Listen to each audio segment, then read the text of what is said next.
Today, we're going to recap an adventure and fantasy film called Chronicles of the Ghost Tribe.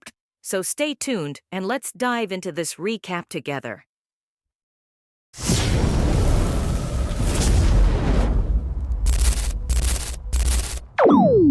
Many times over the years, strange things have been found in China during various excavations, from bones that do not belong to any known animal, or even dinosaurs, to millennia-old human bodies with their skin and flesh still intact.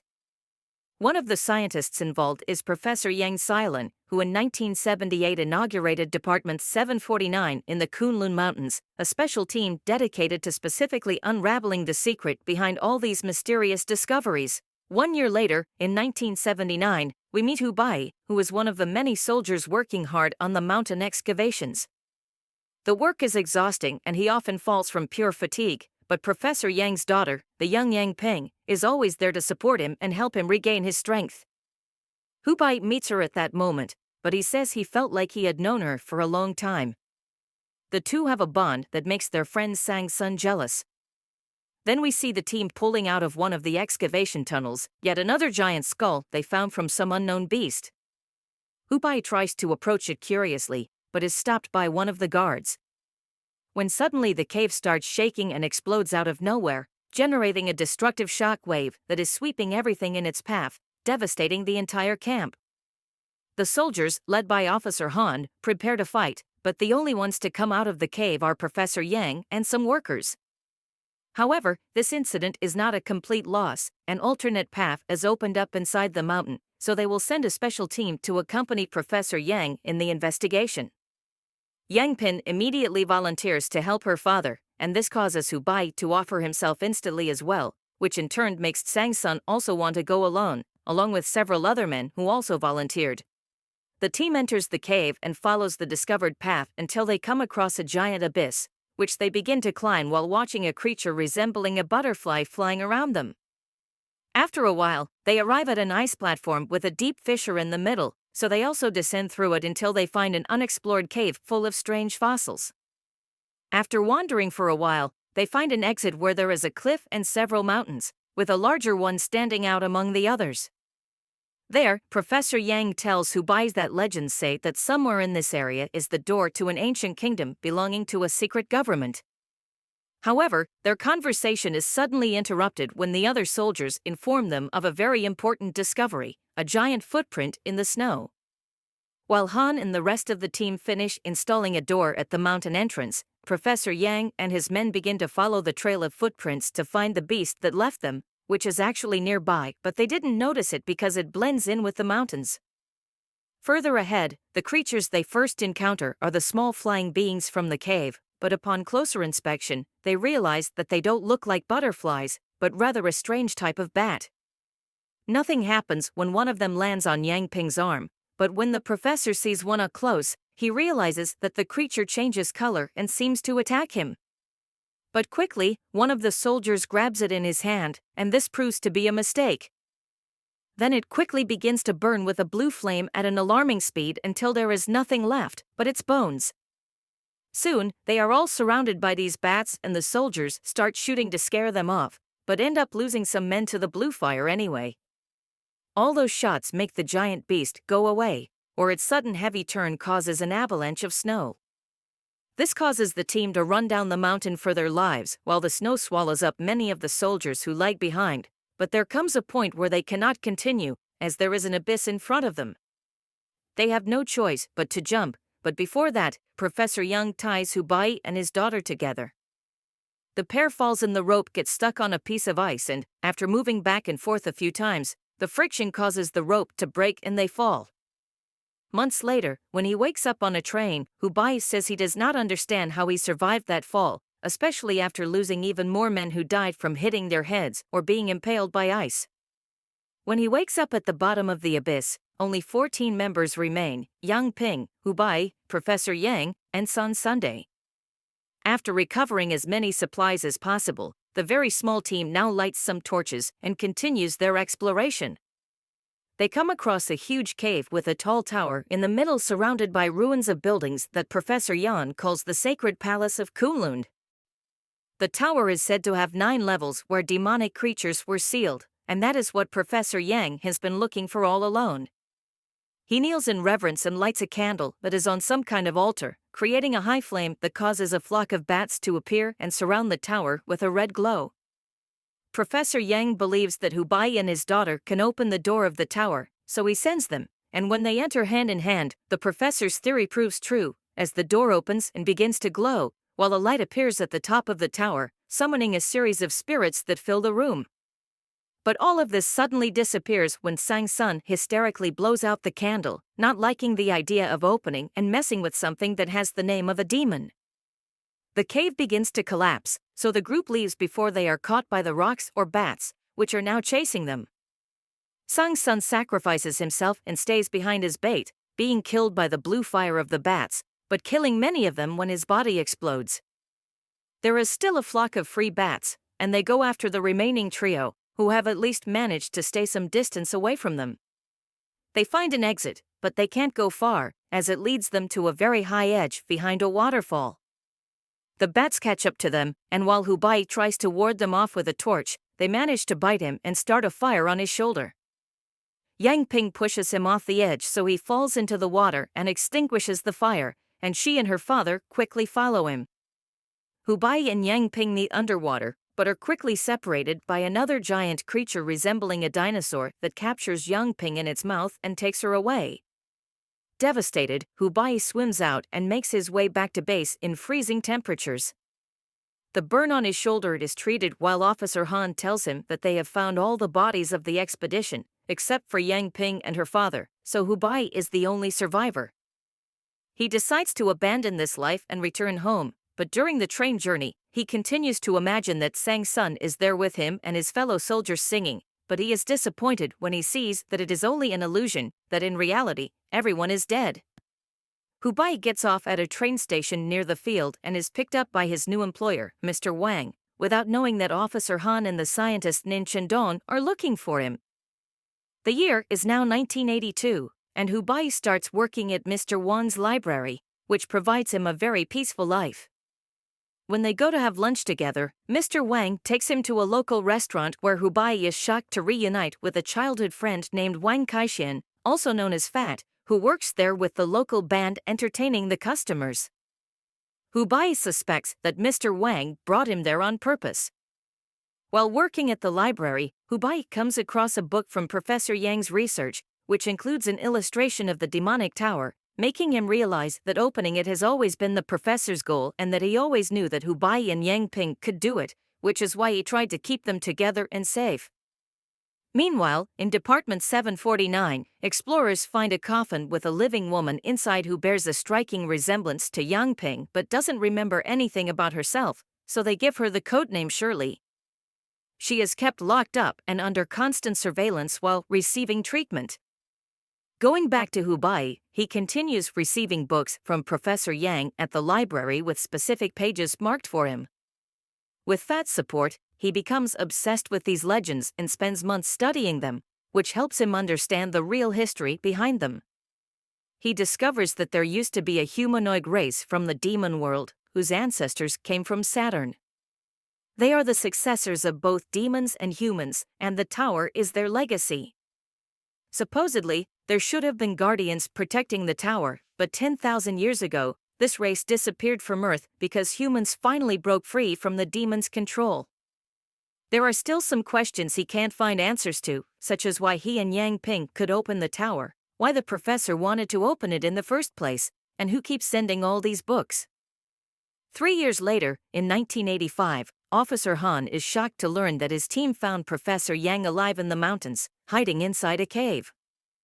Meanwhile, in West China, the oil city is attacked by mysterious and terrible creatures. They destroy everything in their path, leaving only ruins behind. Professor Yang tells Han that this must be a consequence of opening the towers, so he goes to the area to investigate. This incident seems to have some effect on Bayi's shoulder scar, which starts to bother him frequently, and his visit to the doctor puts him in the system, revealing his location to Officer Han. One afternoon, the pain in Bayi's shoulder becomes so intense that it suddenly ignites a fire on his back, and he begins to exhibit some kind of power, causing all the furniture in the library to float. Mr. Wang appears, treating it as if it were perfectly natural, and explains that due to the bat attack, Hubei's blood has been contaminated by a demonic force that now grants him powers but can also drag him to hell. Hubei doesn't understand how Mr. Wang knows all this, so he uses his own powers to transform the library into an ancient tomb and reveal that he is the protector of Princey of the Soul-in Nation. He explains that there are also guardian spirits there, just as there were in the tower, including Sang Sunday. Wang explains that Princey was Hubei's predecessor and that he led humanity against the technologically advanced alien demon race that had ruled over Earth. Princey used his own body to seal the tower, and most of the demons left the planet, although some of them hid and assumed human form, going as far as marrying humans. They want Hubei because, as a descendant, he is the only one who can open the tower and unleash the demons again. Meanwhile, in Department 749, Officer Han is furious to discover that his team has lost Professor Yang, but a sudden piece of news changes his mood for the better. Shirley has awakened and claims to have her memories back, so she wants to search for her father along with Hubei. Han travels to the library to recruit him, but Hubei refuses to return to action after witnessing so much death on the last mission. However, he quickly changes his mind when he learns about Yang Ping, who now identifies as Shirley, as he deeply misses her. Wang thinks it's a bad idea for him to go since the demons want to capture him to reopen the tower, but Hubei wants to understand how Yang Ping came back to life, and now the spirits of the beasts are also attacking the prince's tomb, so something needs to be done on site. Hubei leaves the library with Fat, who wishes to help. They travel to northern China where they meet the team that will search for the professor, Qindong, a woman named Weiwei, a group of soldiers, and of course, Shirley. Hubei can't contain his excitement when he sees her again, but while she remembers her name, she acts cold towards him and insists on being called Shirley instead of Yang Ping. Afterward, the team journeys through the desert using camels. After a few peaceful days, they suddenly encounter a fierce sandstorm and quickly flee to leave it behind. They run and strangely pass through some kind of barrier without realizing it, which is the only reason the sandstorm no longer follows them, keeping it at bay as they enter the ruins of the oil city. Once they dismount in a safe area, they realize they have lost some men during the escape, including Fat. He and 3 other men were left behind in the middle of the desert with only one camel, so they try to reach a well they saw in the distance when they are suddenly attacked by a demon creature resembling a werewolf, but one that walks in daylight. They split up as they flee, and the demon kills one of the soldiers while the rest of the group reaches the well location, only to find a second monster there. It kills another man, leaving only Fat and a friend who find a bicycle and head towards the oil city to reunite with the rest of the team, who have been exploring around and found nothing but ruins and corpses. Upon hearing about the demons, Hubei wants to leave to avoid another massacre like the one that happened last time in the mountains, but Qindong and Shirley want to stay and complete the mission. There isn't much time to discuss it as creatures find them, and the team must prepare to fight. They arm themselves and shoot at the first monster that jumps out from behind a bus to attack them. They seemingly manage to kill the creature and, thinking they succeeded, they chase after the second one that quickly appears. The monster jumps from side to side, merely observing them while the team watches back in astonishment. The monster then takes a big leap and moves farther away. At that moment, Shirley runs off and enters an abandoned school, followed closely by Hubei. Meanwhile, the rest of the team discovers that the first werewolf they killed is no longer there. Inside the school where Shirley and Hubei entered, he sees several bodies hanging from the ceiling and a hole in the ground. He enters the hole and finds a tunnel that leads to a kind of tomb. There's a monster there as well, which pushes Hubei and injures him. But before it can kill him, Shirley appears and tames the monster, making it leave. She then uses her powers to levitate Hubei's unconscious body into the coffin, which she closes before leaving. Back in the city, more creatures arrive and seem to sniff out the team, who hide on the upper floors of buildings to shoot with silver bullets and long-range rockets. They manage to hit some of them, but most of the werewolves dodge the attacks and climb the buildings, capturing some of the team members who stand no chance. Weiwei manages to hide in a small destroyed shop, followed by one of the creatures. There, she avoids being found by pretending to be a mannequin. However, when she tries to take a photo, it makes a noise, immediately drawing the attention of the monster, which starts chasing her. She runs for her life and manages to get on a bus with Fat while they do their best to survive the constant attacks the monster is launching at the bus. Bayi wakes up inside the coffin and is desperate to get out, but he realizes something magical is happening. His wounds are closing and healing at an incredible speed. The spirit of Mr. Wang appears before him, saying that the coffin will help the prince come back to life. Then, Bayi finds himself falling into darkness and appears in front of the tower.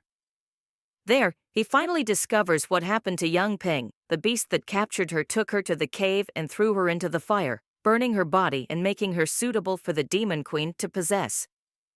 Now, at this moment, Shirley is controlling the creatures and releasing them into the city. After the beast disappears, Bayi approaches the tower to talk to the spirit of the queen, discovering that young Ping was the other person who could open the door as her descendant.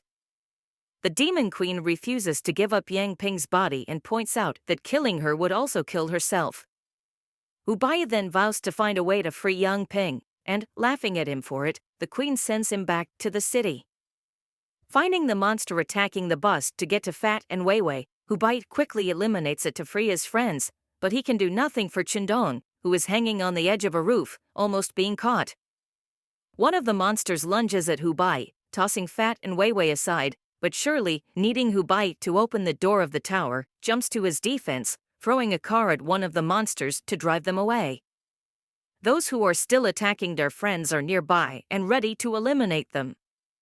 Qindong even points the gun at his own head, choosing his own death instead of letting a demon do it. But at that moment, Bayi looks into Shirley's eyes and realizes he will never have young Ping back, so he shoots her 3 times, causing all the demons to disintegrate and the tower to collapse. Admitting that Bayi is the only one with the power to kill her, Shirley kisses him before falling unconscious and reverting back to being young Ping. Bayi mourns her death, but young Ping suddenly speaks and expresses how happy she is to see him once again. Bayi carries her body and takes her to the prince's coffin, hoping to heal her.